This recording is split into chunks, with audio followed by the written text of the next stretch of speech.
What's up, everybody? My name is Matthew Mompera, and here's what I got for you today. So, as you just saw, my app is called Pitono.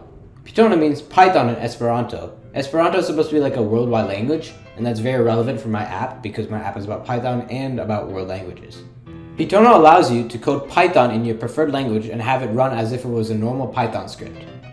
The problem that Pitono addresses is availability of coding to non-English speakers.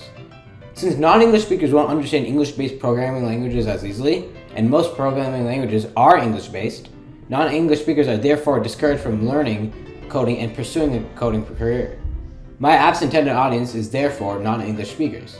I will say that not every word in Python can be translated, because since there's an infinite amount of possibilities to name your variables or functions, Pitono can't translate them all.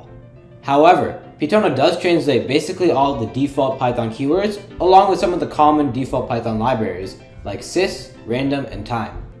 Here's a list of the languages Pitono supports. I wanted to add Arabic and Urdu, but the right-to-left script really messed me up. I was inspired to make this app long ago when I read in a Learn to Code book that basically all coding languages are in English. It said that there are a few Hindi or Arabic-based coding languages out there, but after looking it up, I found that there was very little to find. So I thought to myself, what if I made Python for not just one, but multiple languages? I had a lot of errors with my program. A notable problem that I had was that when I was writing the translation dictionaries for each language, I would accidentally add a lot of duplicates. When I then ran the program would just say, oh, there's an error with duplicates, and I wouldn't know what it was. So how I fixed this is I wrote a script that would run through my dictionary and print out all the duplicates so I could easily find them and fix them. So, let's get into the demonstration.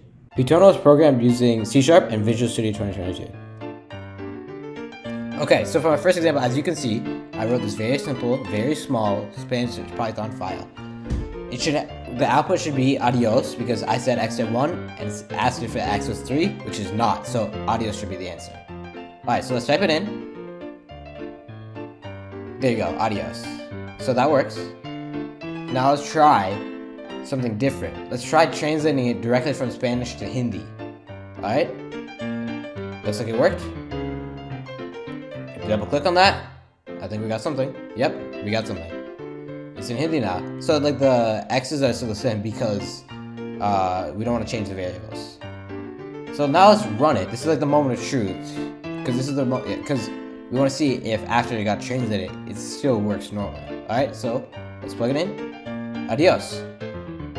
The other example I want to show you is the Dutch national flag problem.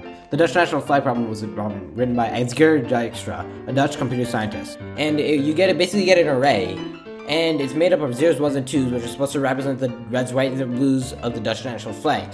So it should sort into 0, 0, 0, 1, 1, 1, 2, 2, 2, 2, in all in order. So let's run it in Pitono and see what comes out. Again, it should be 0, 0, 0, 1, 1, 1, 2, 2, 2 because it's supposed to sort through, right?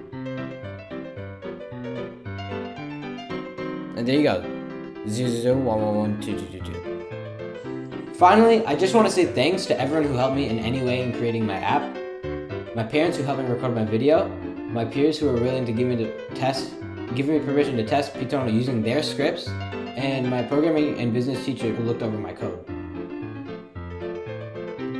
So yeah, that's it.